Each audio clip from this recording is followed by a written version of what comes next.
back down and shut your trap. It's time for Keeping It Sports with M3. Are you ready? Are you ready? Well, I'll need some beer. Are you ready? You have to ask me nicely. Come on now, don't be bashful. Are you ready? Are you ready for Place for the best sports talk and news surrounding each league. I can prove it with my usual flawless logic. Hey, man, this time we'll do it my way. What's your name again? And now, here's your host, M3, Mike Rosansky. Oh, how one game can change someone's mood. Coming to you from Cherry Hill, New Jersey, it's time for Keeping It Sports with M3, powered by the Connecticut School of Broadcasting. Good afternoon, everyone. Hope everything's going well for you here on this Monday, the 28th day of the month of November. Hope you all are having a great day. Had a great weekend, had a enjoyable, safe, happy, fun Thanksgiving with your family, friends, and loved ones as we took the time to be thankful for everything we had in this crazy thing called life. And what I was very thankful for, besides, the good health of myself, my family, my friends, anybody that chooses to give a damn about this podcast and give up time in their life on a weekly basis to watch or listen to me, is that the football team I root for, the New York Jets, has got a set. That they've got a little bit of testicular fortitude. They've got guts to do what not many organizations would do. Not many organizations in sports would admit to being wrong or admit to a decision that they've made not being the correct one. But that's a decision that they made last week when it applies to the quarterback position. Because you remember, I sat here this time a week ago, annoyed, bothered, all around pissed off on the play, not just the play of Zach Wilson, but the attitude of Zach Wilson, the lack of accountability of Zach Wilson, the immaturity of Zach Wilson, especially coming at a time when, it's one thing when the Jets were bad last year and you could put up with this, tolerate this, the growing pains coming up with a young quarterback. But at a time where the Jets are surprising people, and maybe surprise is too strong because you look at the talent that they have on the field, both offensively and defensively especially.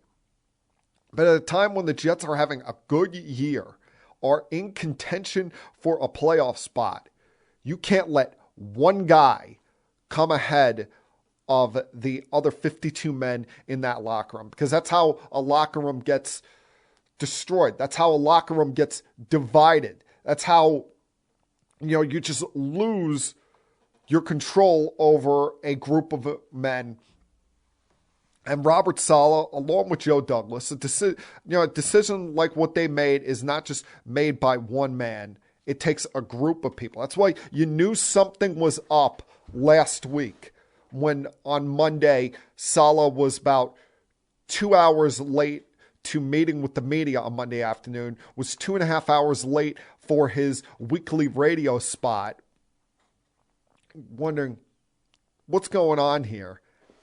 And when he came out late Monday and said that he was non-committal to Zach starting on Wednesday, that's when the wheels started getting going here, that you started thinking, all right, something's going to happen here. And, more times than not, when teams do this, when teams put out these kind of statements, these kind of ideas,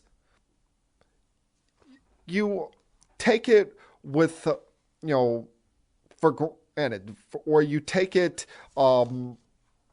saying, all right, you can talk about it, but we want to see your actions behind it. The term I was looking for is you take it with a grain of salt, because they took Zach Wilson with the second overall pick in 2021, ahead of Justin Fields, who's been balling out for the last 2 months, ahead of Trey Lance, who knows if he's ever going to see the football field, and ahead of Mac Jones, who, while he's not physically the most impressive quarterback in the world, he's been competent enough for the Patriots to be in playoff contention each of the last 2 years. But, I figured with this, they were going to use it as a motivational tactic to say, all right, Zach, you're going to start on Sunday, but you're on a very short lease. But I was pleasantly surprised when Wednesday afternoon they came out and announced that Mike White is going to be starting against the Chicago Bears. And what was even more pronounced, what was even more of a statement behind it, was announcing that Zach Wilson was going to be the third string quarterback on the depth chart and be on the inactive list. Because let's say something happens to Mike White against the Bears. Then, you're right back to Wilson. Then what did you really prove? Say Mike White would have got hurt late first quarter, early second quarter. You'd be going right back to the guy that you benched, and who knows if he really even learned anything. Who knows if he even had time to process things. This gave him the chance to have a full reset. Sit there, watch someone else run this offense. Someone who, let's be honest with ourselves here, Mike White, in the year and a half that Mike LaFleur has been the offensive coordinator for the New York Jets, Mike White has looked the best, has looked the most comfortable of any of these quarterbacks, as well as Joe Flacco played. As much as, Josh Johnson looked competent in garbage time against the Colts last year, Mike White has had the best performances with the Mike LaFleur offense. And that first one against the Bengals, that was at a time where they really did not have that many weapons. It was Elijah Moore, Corey Davis, and say a prayer. And that they always say that the backup quarterback is the most popular guy amongst a fan base and a locker room. But in this case, it's true. You look at how not just the players on this team, but the fans of this team rally around this guy when he takes the field. Rally around him, speak so highly of him. That's why the saying, that's why there's t-shirts being made just saying, he's Mike effing White. And just something about this guy. Maybe it's, he doesn't take himself too seriously. Maybe it's he credits his teammates more, or maybe it's just he goes out there and takes what's given to him. He's not, going out there looking for the kill shot, going for the home run shot every time. He listened to Robert Saleh's words of how, it's okay to play boring football. Taking what's given to you, the little dump-off passes to a running back, or a check down to a tight end, a throw to the tight end toward the sideline, which he had a couple of times yesterday with Conklin and Uzama. Or the fact that, he's not looking for home run shots to Garrett Wilson or Elijah Moore, who rediscovered himself yesterday. These guys are realizing that they're phenomenal athletes. Let me just get them the football and they'll do the rest. You saw yesterday, Moore, even though it didn't turn into a scoring opportunity there, had a 42-yard breakaway catch and run situation. Garrett Wilson, I know it came at the expense of Eddie Jackson getting hurt there, and you hope for his sake he's all right, but had a big breakaway touchdown yesterday that gave the Jets the lead, and that was kind of the turning point, and a point where you felt looking at it like, the Bears got no shot in coming back at this. As soon as it got to 14-10, I'm watching this, I'm feeling very comfortable in this. Because I'm looking at Trevor Siemian out there, not Justin Fields, knowing that he has no mobility whatsoever. And B, reading the reports as I was on the train heading to MetLife Stadium yesterday, that during pregame warmups, he had actually injured his oblique, and that there was some thought that Nathan Peterman, of all people, was going to start this game. And this game would have been even more out of hand had Peterman started than Siemian. Siemian at least kept them competent for a half before the Jets defense finally woke up. But hey, even as the Jet defense kind of struggled, missed some tackles early in this game, let the Bears have some life their first couple of drives. Finally, it was the offense backing up the defense. So many times this year, it's been outside of the game against the Cleveland Browns, it's been the defense that has been bailing out the offense, where, especially when Zach was starting, he wasn't doing a lot of impressive things, wasn't turning the football over much outside of the Patriots game. But he wasn't doing anything that was having you say, wow, that's awesome to see. The offense is really carrying things here. No, the defense has been what's led the way to the Jets being 6-4 going into yesterday, now 7-4. But finally, you get the offense to back them up, get them to carry their full weight. And why is that? Because you had competence at the quarterback position. Listen, I'm not about to sit here and tell you all that Mike White is the long-term franchise quarterback for this team, where he's going to lead the Jets for the next 10 to 15 years, give them chance after chance at being a Super Bowl contender. Hell, I'm not even saying that he is going to, get the Jets to a Super Bowl this year.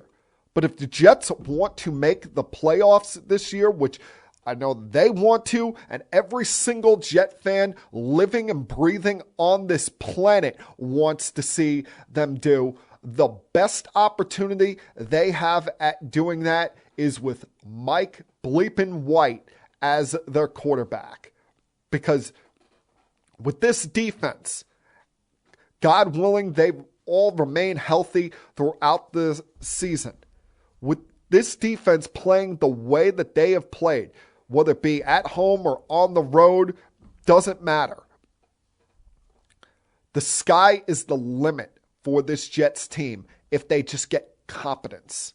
Competence. That's all I'm asking for. We're not asking for MVP caliber, all Pro Bowl level. We're not asking him to be Aaron Rodgers. We're asking him to be competent. And that's what Mike White brings to the table. He has a sense of assurity about himself, a sense of maturity. Spent all the time praising his teammates yesterday. That's why after yesterday's performance, the second time in 4 NFL starts, he's had 300 plus passing yards and at least 3 touchdowns. You're seeing teammates of his come running up, crowding him, celebrating him.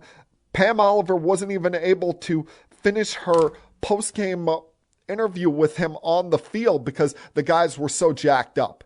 Have you ever seen that with Zach Wilson?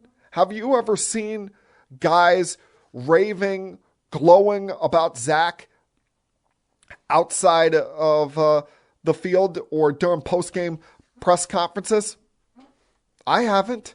And this is coming from somebody that wanted the Jets to select Zach Wilson when they weren't able to get Trevor Lawrence. But so far, between his play and his immaturity and his poor attitude, I've been proven wrong on that. And that's the worst thing. It's bad, and it's bad enough if you stink, if you're just not that good.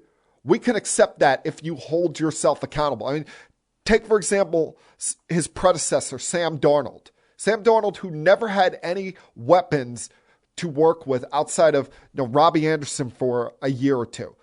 never had, the kind of offensive skill players around him, and always had a rotating door in and out as far as offensive linemen are concerned, compared to what Zach Wilson and now Mike White have to work with.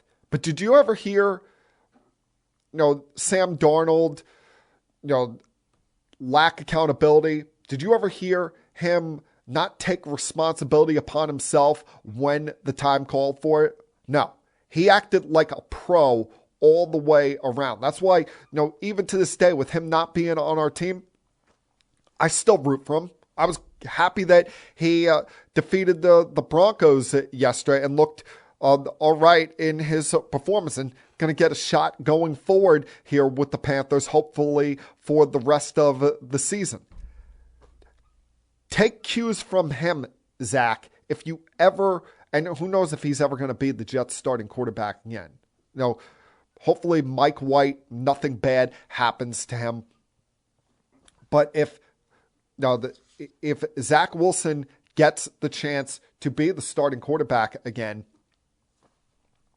learn to act like a pro, learn to act professional, and just take what's given to you when it comes to this offense. And when you aren't able to do that, accept responsibility for your poor play. Now, yesterday was a miserable day weather-wise. If you go on my social media accounts, Instagram, Facebook, you'll see that I'm absolutely drenched at MetLife Stadium. Hell, I'm surprised I'm not sick today. I'm surprised I'm not hacking up a lung, with a high fever, sneezing to all end, because it was from the moment I walked into the building to the moment I walked out, it was a downpour. I was soaking wet head to toe, and I didn't give a damn. Why? Because there was an energy. I was along with everybody doing the clapping, going, Mike White, Mike White.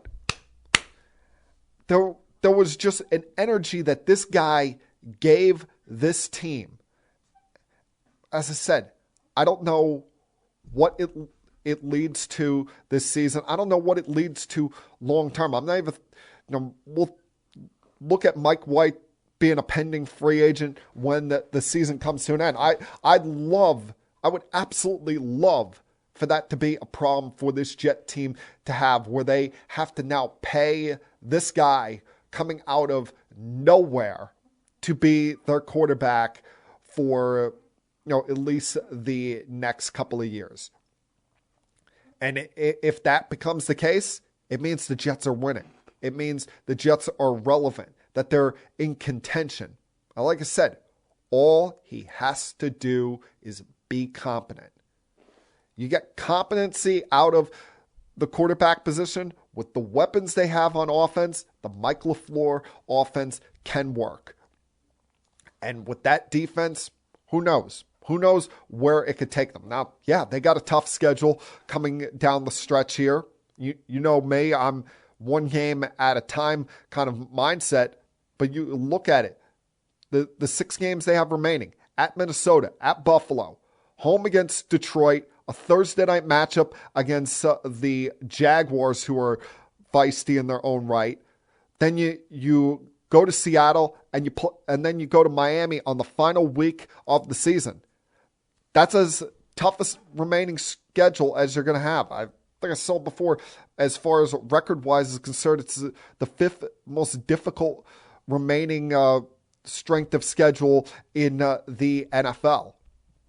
And if you want to get through that, if you want to put yourself in the best possibility, the best chance to end this playoff drought that the Jets have been dealing with for the last 12 years, then you do it with Mike White as your quarterback. You do it with this guy back there who has added energy to that room, added energy to those players, added energy to this fan base. And I cannot tell you how much I respect the way he's handling it, how he's being a pro, but just the guts and the gall of both Robert Saleh and Joe Douglas, because this was their first ever draft pick as a pairing. You guys know, high draft picks at the quarterback position, admitting failure to them. And, Zach's still only 23. We'll see how things go in the future. But already benching that kid after a year and a half shows that they have a pulse of this team, this fan base, and care about winning, care about putting their best step forward, their best foot forward in winning games for this team, more so than proving they were right when it comes to a kid who both physically and clearly mentally is not ready to be an NFL starting quarterback.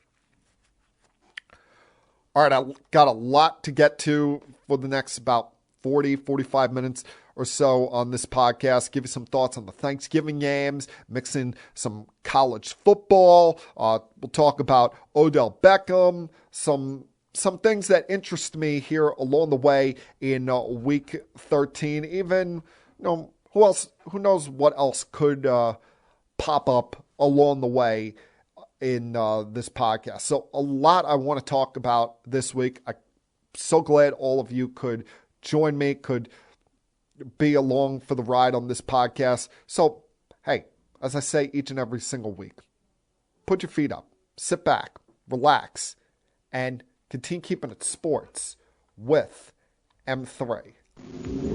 I'll be back.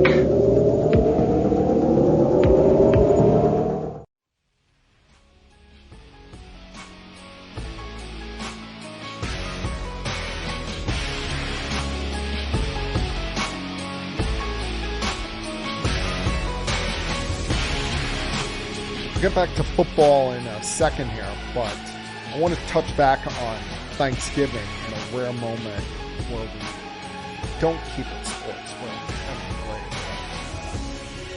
because as great as Thanksgiving is, to me, the best meal you're going to have all year long, and I dare someone to debate me on this. I dare someone to tell me I'm wrong.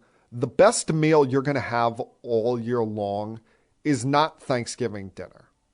As great as that is, Thanksgiving dinner is almost the pregame warm-up for what's to come. It's the leftovers that are the important thing when it comes to Thanksgiving, because you treat Thanksgiving dinner, even though you got all this food in front of you, you look at it and you say, all right, what goes with what is going to taste phenomenal together when it comes to the leftovers? Whether you take some of the turkey and make a sandwich with stuffing, some mashed potatoes or something, whether you like the ham and the mac and cheese has actually become a fixture now in the Rosansky household when it comes to Thanksgiving. So I was kind of I'm looking the table, I'm scouting, I'm seeing, all right, Saturday night into Sunday, when I start having the leftovers, what goes together?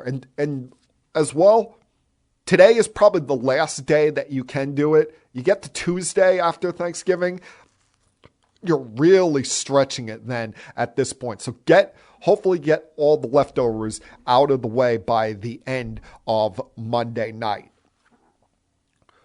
But along the way with the food on Thanksgiving, we got some great football. Because normally, I do this list every year, a list of things that I'm not thankful for, and half of them always turn out to be sports related. And one of them that I put on the list this year was the fact that each and every single year we get both the Lions and Cowboys playing home games on Thanksgiving. One of those traditions in sports I just seemingly don't understand. It's like the Cincinnati Reds always playing at home on opening day of the baseball season. I don't understand why it's a thing, but supposedly it's always been a thing. But this year, both of those teams have earned the right to be on Thanksgiving. Even with the Lions not likely to make the playoffs, after their 1-6 start, they've gotten things going. They've been a competitive team. They've been a functional team as long as Jared Goff is not turning the football over left and right. And they gave the Buffalo Bills everything that they could handle on Thursday afternoon. It had to be a kind of a sense of deja vu for the Bills, considering they're playing. It's rare that you play in the same stadium on the road twice in a week span. Sometimes you'll see teams come to MetLife and play the Jets and Giants on back-to-back weeks, but never something like this where you have a team playing in a building that's not theirs twice in a 5-day span against two different teams, and one of the teams doesn't even play there regularly. But hey, the Bills took care of business last week, going 2-0 in Ford Field. And the most important part of what we've seen with the Buffalo Bills these last two games is they have developed versatility in their offense. They have developed, their offense into being multifaceted, because as great as Allen is, and as awesome as the weapons that he has around him with Diggs, with Gabe Davis, Dawson Knox, and company, you need to be able to run the football in this sport, especially in the playoffs, where a lot of the time, you're not going to be playing games in the most advantageous weather. You're not going to get to play every game in either Florida or California. You're going to have to play some games in some awful weather situations. And so being able to run the football when maybe it's windy out, maybe when your attack through the air is not going to work in that situation, as we've seen at times with the weather in Buffalo. It's very important that they get that ground game going, and more than just, Allen, taking off, calling his own number there, because you don't want him to continue taking as many hits as he's taken, or getting contact at the rate that he's been receiving it over his career, especially when, I know it's been a couple of weeks since we talked about it.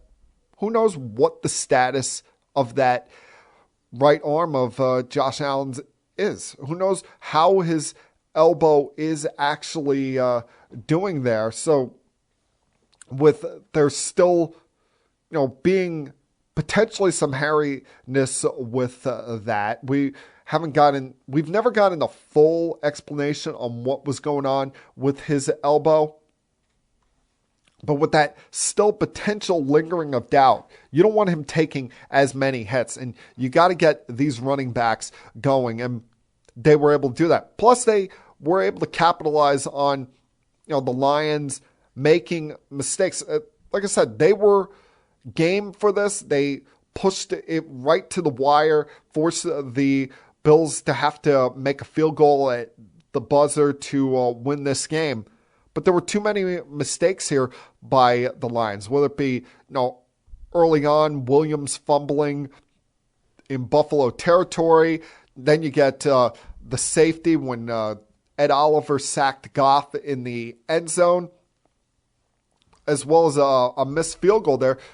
When you're a team like the Lions, who's on the up and coming, but still does not have the level of talent to beat the big boys on a week in, week out basis, you've got to be damn near perfect. And now the Bills, that there's no rest for the weary here for them, because they're right back at it this coming Thursday when they go up to New England to play the Patriots. The Patriots, who are coming off of a loss on Thanksgiving night in their own right, losing to the Vikings. The Vikings, you knew the Vikings were going to be motivated because they got embarrassed by the Cowboys in week 11. There's no other way to say. Getting blown out 40-3 in your own building is shameful.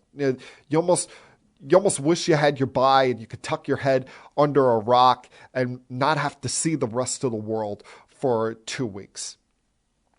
But the best thing that could happen to them was getting right back out there. And also allowing Kirk Cousins to show the world that, hey, I can play in games that are outside of the 1 o'clock time slot on Sunday afternoon. Because that's always been the big bugaboo about him. That's always been the big yeah, but when it comes to Kirk Cousins. 1 o'clock on Sunday, as good as anybody. But you put him in the 4:25 time slot, you put him in prime time, he's going to struggle at times. But he was on his A game on Thursday night. Had one bad throw deep that got picked off by Jones. But other than that, he was able to get this Vikings offense going, was able, on a night when they really could not run the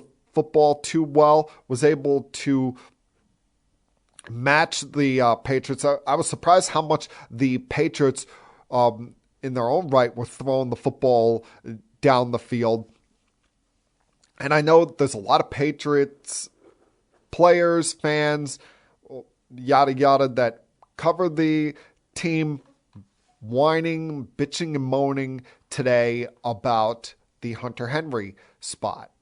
Now, where we thought midway through the third quarter that he had a touchdown that was going to put the Patriots ahead and force the hand of the Vikings to continue matching them. But on review, it was overturned, deemed an incompletion, and the Patriots had to settle for a field goal. And Hunter Henry is still bitching and moaning about it to this very moment. And what I don't understand is, he had the football in the end zone, but for some reason, he decided to stretch the football out as he was falling to the ground, and that led to the incompletion because he had not made an initial football move. He had not made any steps with it. He essentially caught the ball airborne and then decided to stretch toward the end zone, and that's allowed the defender to knock his grip a little bit and lead to the incompletion there. Now, all I will say is, tough Patriots. We've all had to sit around for the last 20 years and see you guys get every single last freaking call go your way. It's about time, the shoe goes on the other foot and you guys have a call or two going against you. So Bill Belichick can cry all he wants to the rules committee, can cry all he wants to the league front office. No one's feeling any sympathy for you. No one's going to be looking to do you guys any favors anytime soon. Now, of course, those two outcomes were important for Jets fans in this area.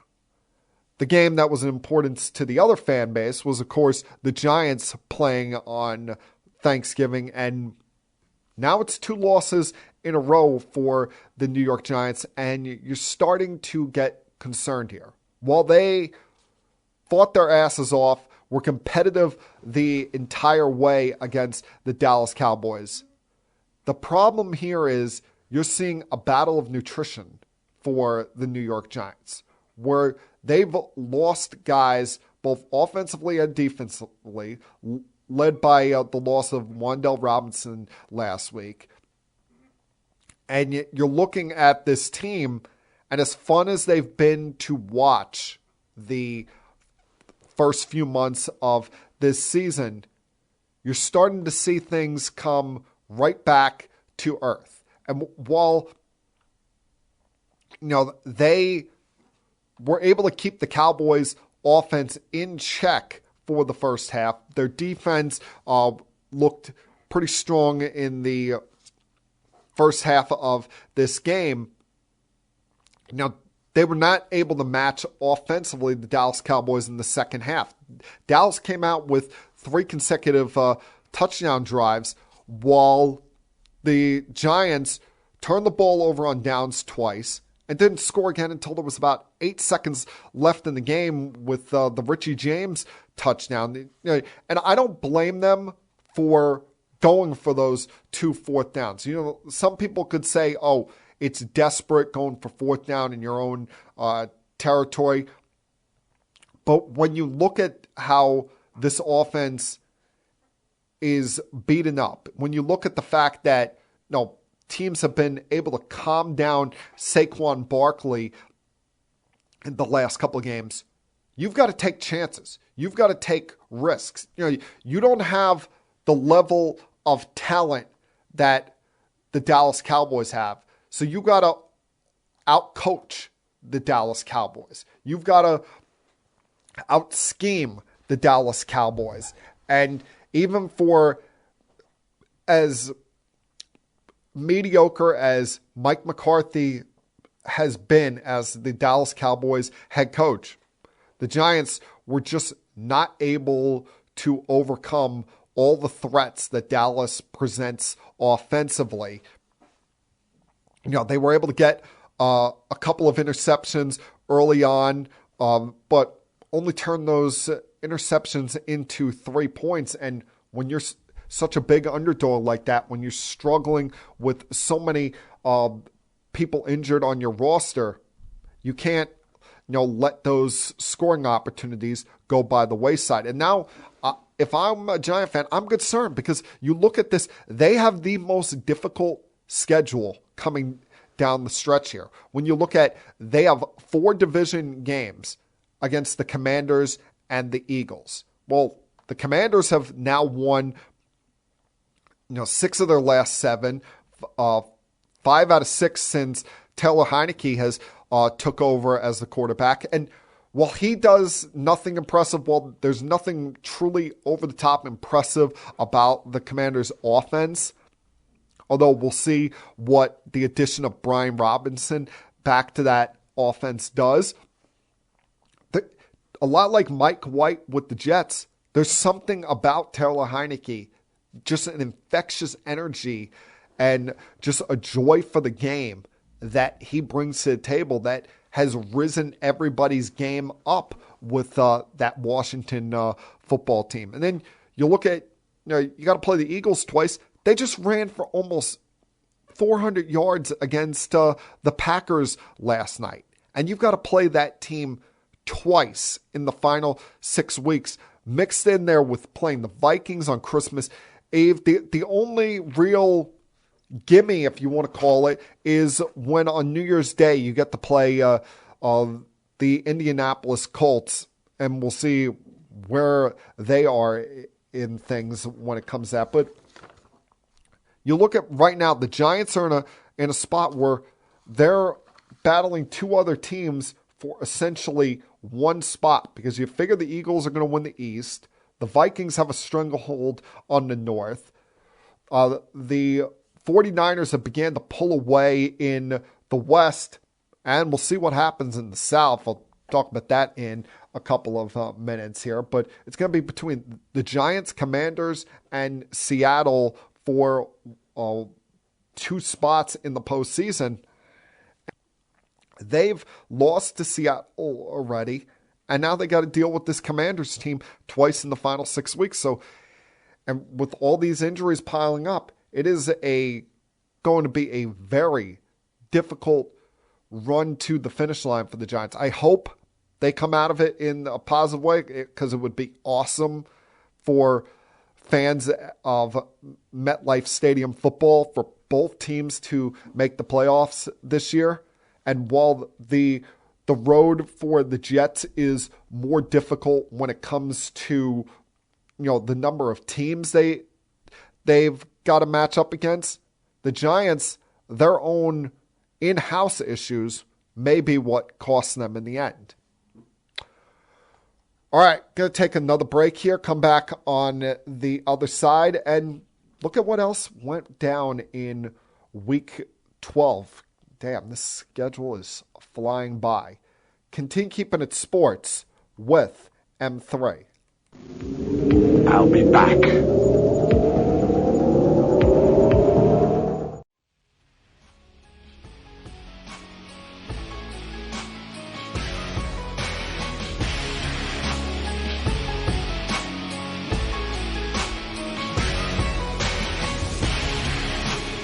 I made reference earlier to the matchup in Carolina yesterday between the Broncos and the Panthers.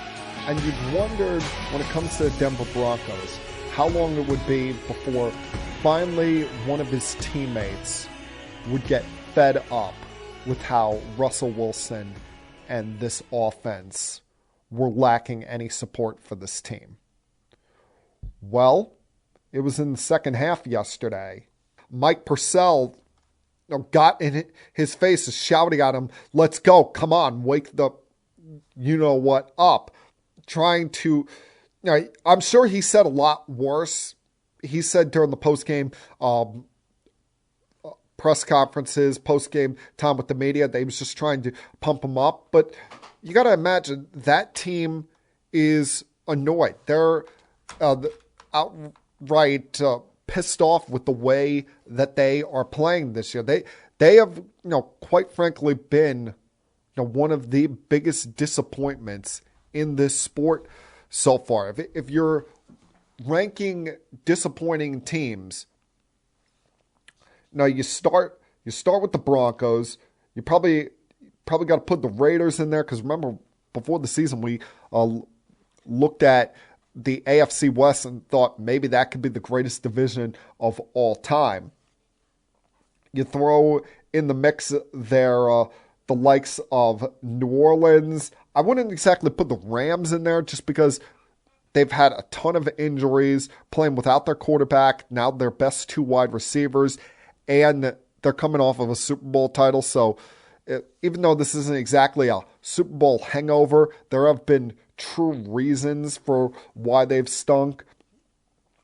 And you definitely mix in the Packers and the Buccaneers when it comes to those disappointing teams. And the weird thing is the Buccaneers can still make the playoffs. That's how disgustingly bad the NFC South has been. But even as anemic, as below average as this Buccaneers offense has looked at times, they could still make the postseason. Now, the problem is, you watch yesterday, there were times Tom Brady was bouncing the football, especially to Mike Evans. And that's not something we're used to seeing from Tom.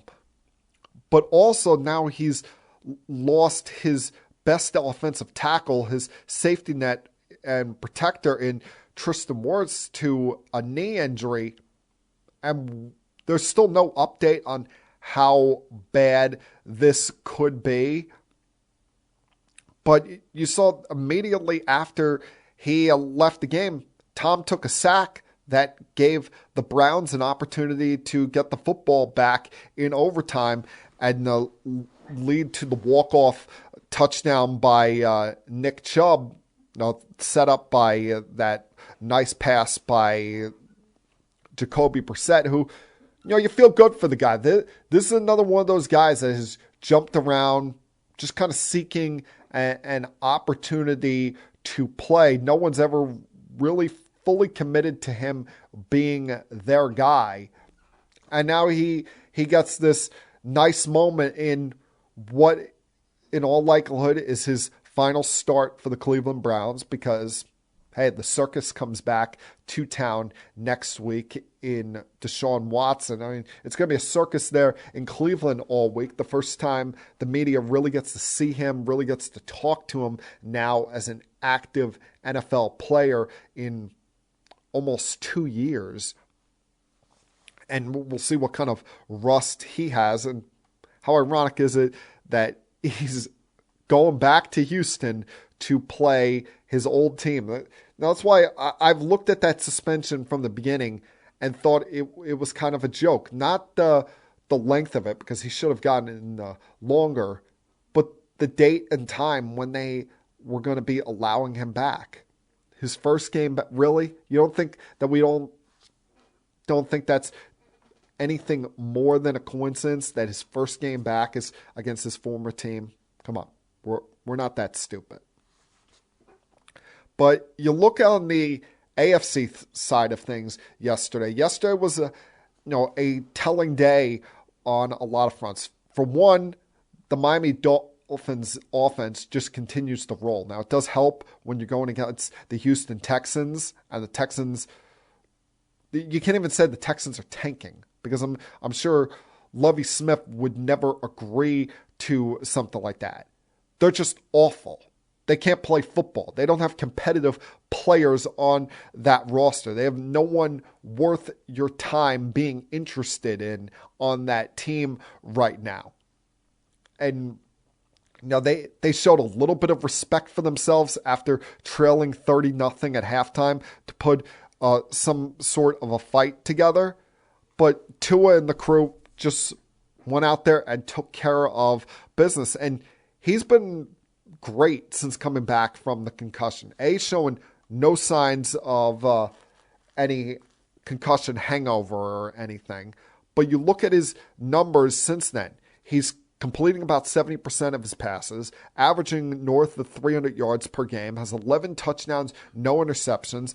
Now, if not for the way Patrick Mahomes is playing, even though Patrick kind of struggled for a while there against the Rams yesterday, Tua would be right at the top of a lot of people's MVP ballot, with the fact that the Dolphins are in first place in the division right now, have the second best record in the AFC. The way he's playing and showing that with weapons, he is a good NFL quarterback. And that's the thing, that these young quarterbacks, it's one thing when you're a veteran in the second half of your career, you can almost make the weapons. We've seen a lot of guys, once they have experience and been through it all when it comes to situations, you can almost overcome having a lack of weapons on your team.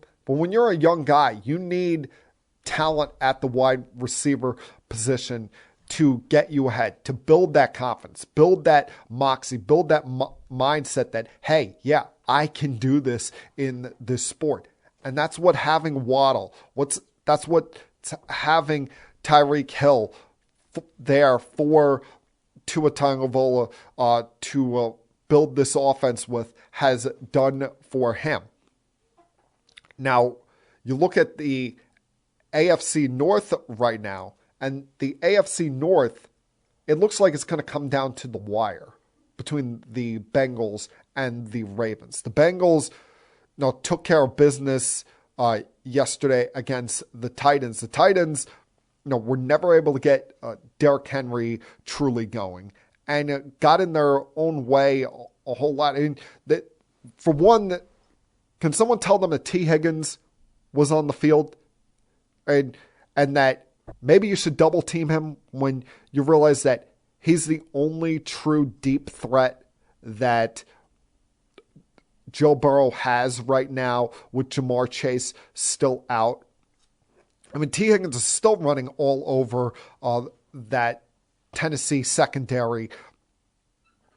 And then, you think maybe the Titans will have one last shot late, and they commit a unnecessary roughness penalty because they lined up over the snapper on a field goal attempt, and that allowed the Bengals to kneel out the football. But the story here is more about the AFC North and the fight that the Bengals have to overcome the Ravens in this division, because they've got a difficult task ahead in their own right. Their final 6 games, 4 of them are at home.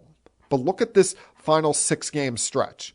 You're going to be playing the Chiefs next Sunday. Then you got to play the Cleveland Browns, and they're going to be the Cleveland Browns led by Deshaun Watson, not Jacoby Brissett. Follow that up with a meeting down in Tampa against Brady and the Bucs, which that looks like your easiest game remaining on this schedule, considering you've got the Patriots as well up in New England. And then you've got home matchups against the Bills and the Ravens to close things out. Meanwhile, the Ravens, their schedule, they got the Broncos, They're at the Steelers. They've got the Browns in Cleveland, but then they've got games against the Falcons and the Steelers, two teams who are really going nowhere. I mean, I'm not even sure why the Falcons are interesting, but I'm not even sure why they're still playing Marcus Mariota. If not for the fact that the division has allowed them to remain in contention, Mariota would have been benched a while ago. And the Steelers, we'll see who even plays for them in Week 17, or if guys are going to just start, faking injuries and calling an early offseason. But it's going to come down to it for these two teams, that final matchup in Week 18.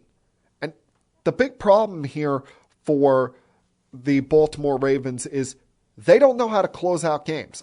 I thought that they were over this. I thought they got over this hurdle of not being able to finish games late. But you look at what they did yesterday in Jacksonville against the Jaguars. For one, the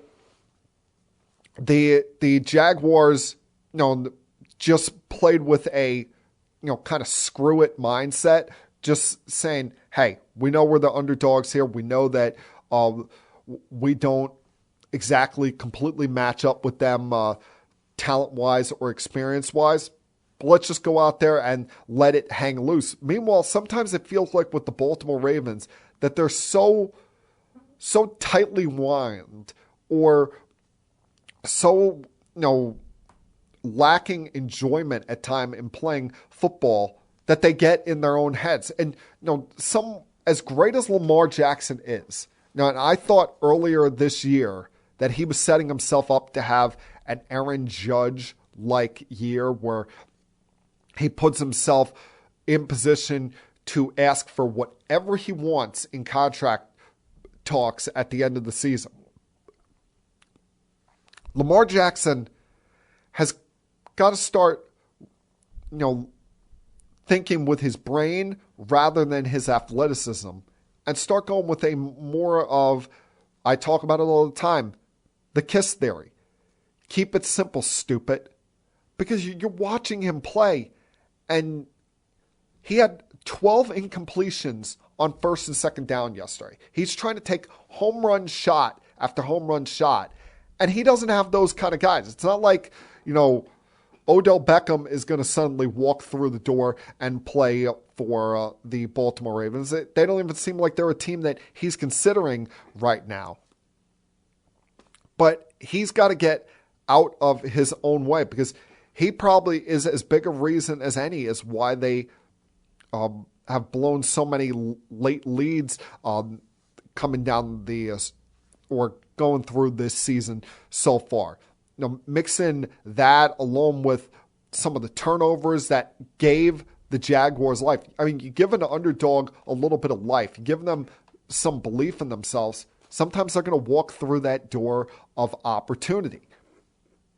And that's what both he and Gus Edwards did. I mean, the weird part in that game was, of course, what we thought was initially a third down conversion that the refs then brought the football back and said, no, it's fourth down. And he winds up fumbling on the next play, leading to a touchdown drive by Lawrence. But it should not have. This game should not have come down to Justin Tucker attempting a 67-yard field goal at the buzzer. Now, Lamar and company, if Lamar would have just been smarter with the football and taken the checkdowns rather than going for home run kill shots on first and second down, we're probably sitting here talking about the Ravens as the toughest challenger for the Chiefs in the AFC. More so than we're looking at, whoever it is to come out of the AFC East. Now, when it comes to the NFC, real quick, even though the Vikings are the team with the second best record in this conference, to me, the biggest threat to the Eagles in the NFC has got to be the San Francisco 49ers. Even with as well as the Cowboys offense has played recently, and the Vikings still with the chance at potential home field advantage. The Vikings have something that you can't teach. They have a defense that, whether you're at home or on the road, it's going to travel. That defense is just ferocious at all three levels. They are in a lot of ways a more experienced version of the NFC's New York Jets, if we're going to be correct about that, or describe it like that. You have a quarterback that he's not going to make a lot of over-the-top home run shots, but he's just going to be competent. He's not going to turn the football over. The players like playing for him in Jimmy Garoppolo, and a defense at all three levels. There's not a scrub out there. They've got great pass rushers. Their linebacker core is as good as anybody in the league, and they can cover with anybody in the sport. And that might be their lone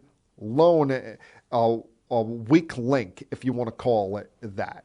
But even they don't get threatened much because of the fact that this pass rush has been so great, led by Nick Bosa and company. But they'll be going against the Eagles at some point in this postseason.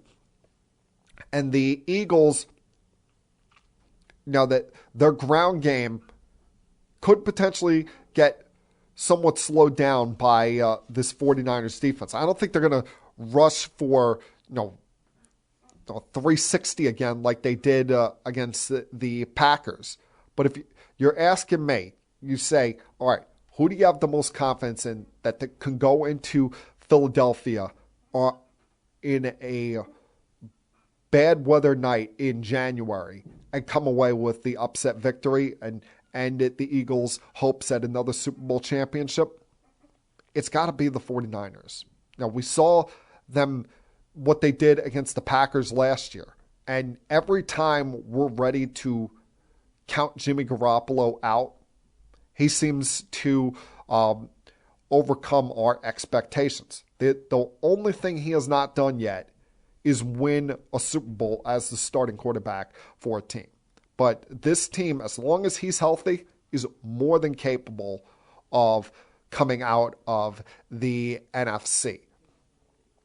Now, the thing that they've got to worry about is, like I said, the travel, and in all likelihood going to having to play Minnesota and play Philadelphia. But I think their defense is going to be more than up for that challenge. All right, we're going to take one last break here, come back on the other side, and close things out for this week. Continue keeping it sports with M3. I'll be back.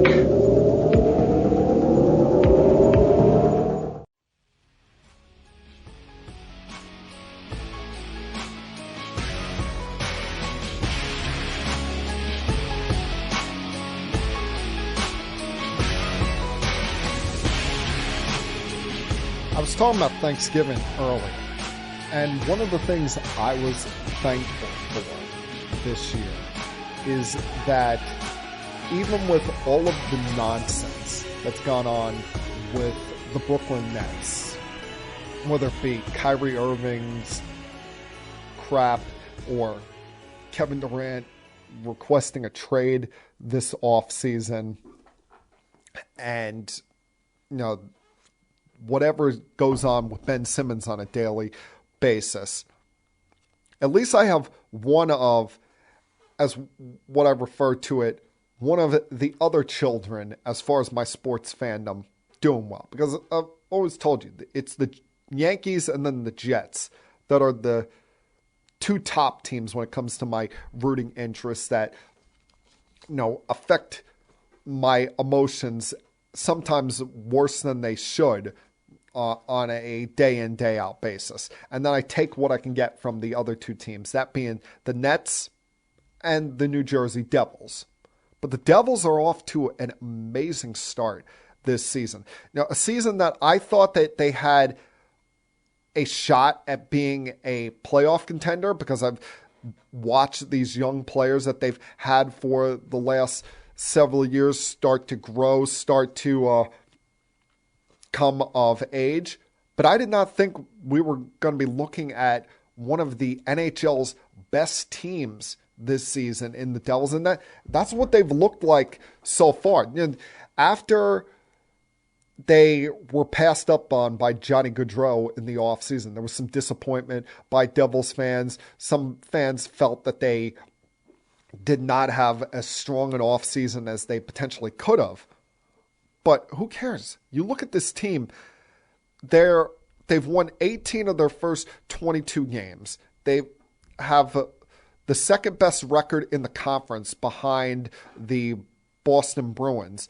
They lead the Metropolitan Division by 6 points with 36 right now.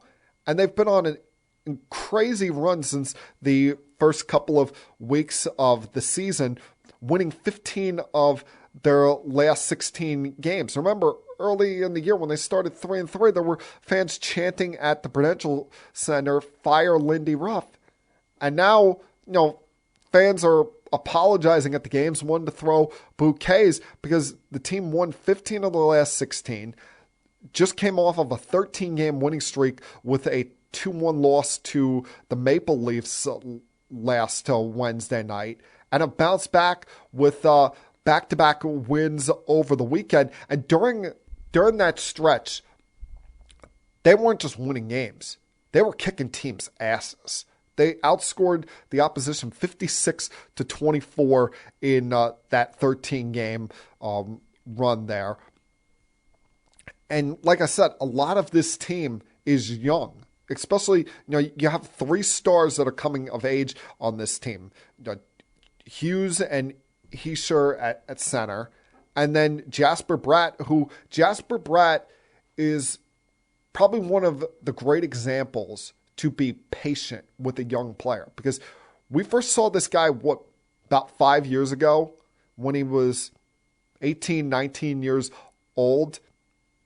And he didn't look like he truly had a role yet. He didn't look like, people were wondering, why is he up here playing? Shouldn't he be down in the minor leagues, getting more experience? And he was kind of jumping back and forth between the NHL and their development league.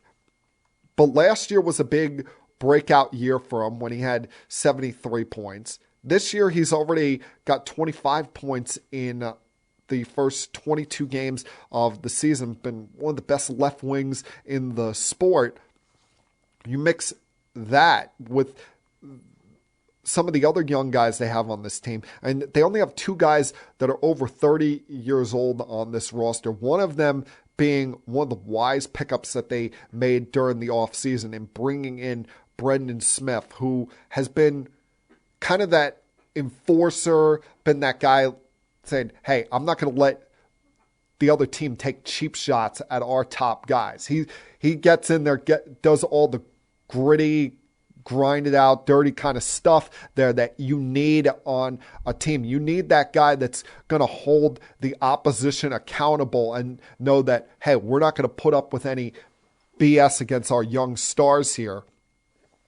And he's filled that role for them. And even with them getting the job done offensively, they've got a great goaltending.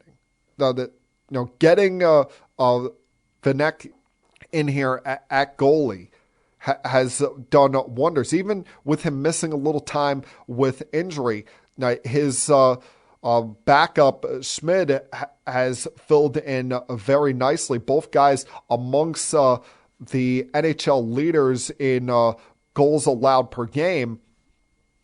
That's what's helped this team be in first place in the division, second in the East. And listen, they're not going to go out there and have some kind of historic 150-point season. At some point, during the year. I expect there to be some kind of lull.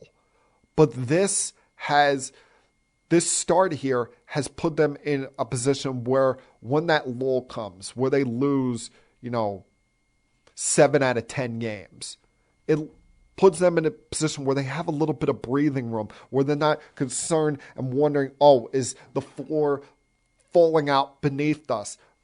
Realizing that, all right, they've built themselves a good start here, a good starting point here, so that when this stretch that they're on calms down and they play, 500 hockey for a 20-game stretch there, that they won't be too concerned here. I mean, it really has been fun to watch, and we'll get the chance to continue watching it the next week here, where they got the Rangers tonight at the Garden. Then they come back home to play the Predators on Thursday before going into Philadelphia on Saturday and hopefully beating down the Flyers so badly that Gritty wants to quit his job. That would be phenomenal. What a Thanksgiving gift, early Christmas gift that would be if they beat up the Flyers so badly on Saturday that Gritty wants to retire. Not likely, but hey, we can hope. And now finally, tonight is going to be the final reveal as far as the regular season is concerned when it comes to the college football playoff. And there's a lot up for grabs when it comes to this final week here, the conference championship week, because tonight's poll is going to be very telling when it comes to what this committee is thinking. Are they going to go with more deserving, or what's the better matchup? What's going to bring more viewers to the TV set? Because you had a couple of teams that were officially knocked out of the running this week with LSU and Clemson. LSU, it doesn't matter if they shocked the world and beat Georgia in the SEC title game on Saturday. There is no chance in hell they're putting a 3-win team in the conference, in the college football playoff, even if that 3-loss team is the SEC champion. No chance in hell. And Clemson, you can't go to South Carolina and play like that kind of garbage and still expect to make the college football playoff. And the only reason this game was even competitive is the fact that Spencer Rattler kept throwing interceptions in the red zone. Other than that, you got nothing offensively out of this team. I mean, remember, earlier this year, Dabo benched his quarterback, and there's probably a reason behind that he's not as good of a prospect as we once thought he was. He's certainly not in the category of a Deshaun Watson or a Trevor Lawrence. And now they're going to be on the outside looking at as well. So now you're looking at a situation where it's 4 teams for 2 spots. Because, Georgia held up its end of the bargain in beating Texas Tech, beating them down, and no matter what happens in the SEC title game, they're in. It's just a matter of if they're 1 or 2. Michigan, in all likelihood, they're in, because for the second straight year, they beat Ohio State, and this year they went to the horseshoe and kicked their ass. They played as damn near mistake-free football as you could possibly play and ran it right down Ohio State's throat for 60 minutes. So they're going to the Big Ten title game, and they're in. The question remains, who's getting those final 2 spots?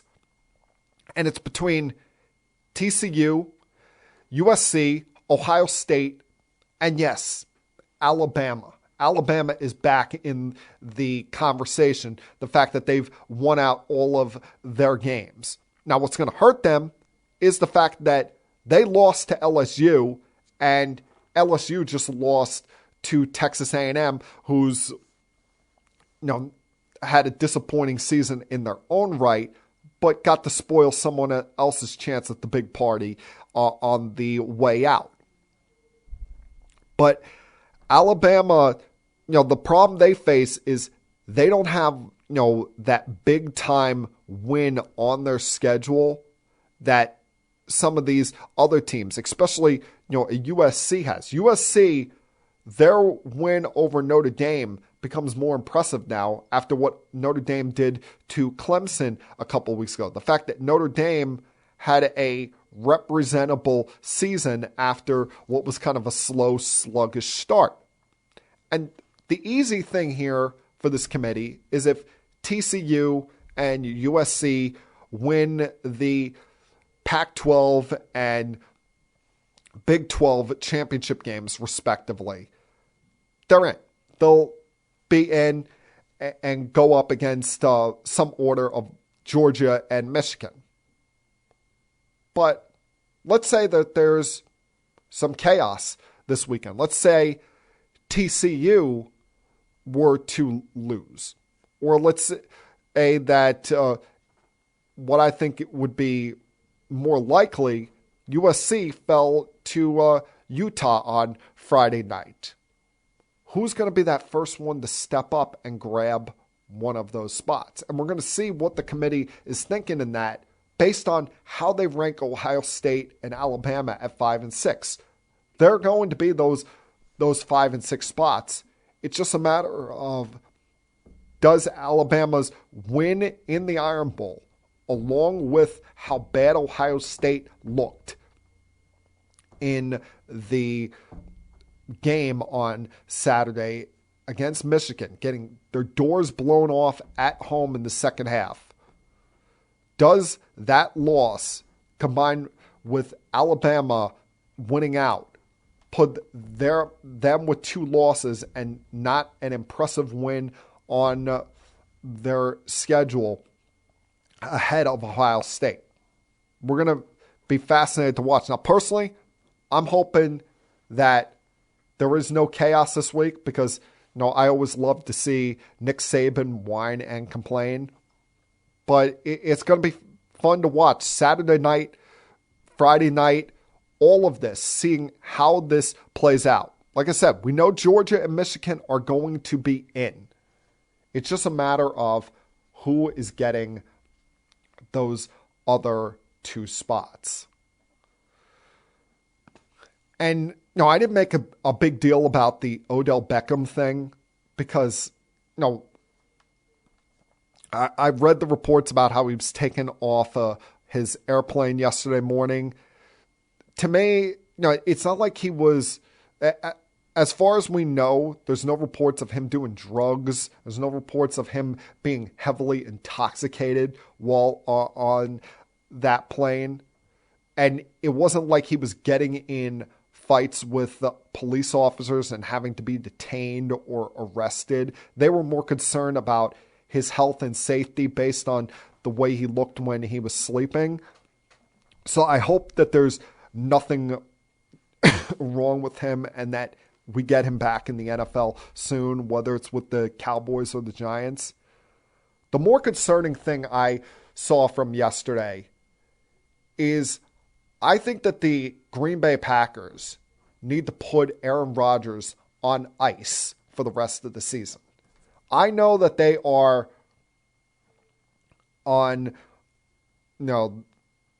still in playoff contention. They're sitting there at 4-8 and technically have not been eliminated yet, but they would have to jump over 4 teams to get a playoff spot here. They would have to jump over Detroit, Atlanta, and at least 2 of Washington or Seattle and the Giants to get in a playoff spot, and that's not going to happen. You see this defense is banged up. These wide receivers outside the kid Watson have not been that impressive. And Rodgers is out there playing with a bad thumb on his throwing hand and now got this oblique thing for the future of your franchise and for his own well-being. And who knows, he may decide to call it a day this offseason. We never know what's running through this guy's mind. But for the betterment of the future of this team, they should play Jordan Love for the rest of the year. Because see what you have in this kid.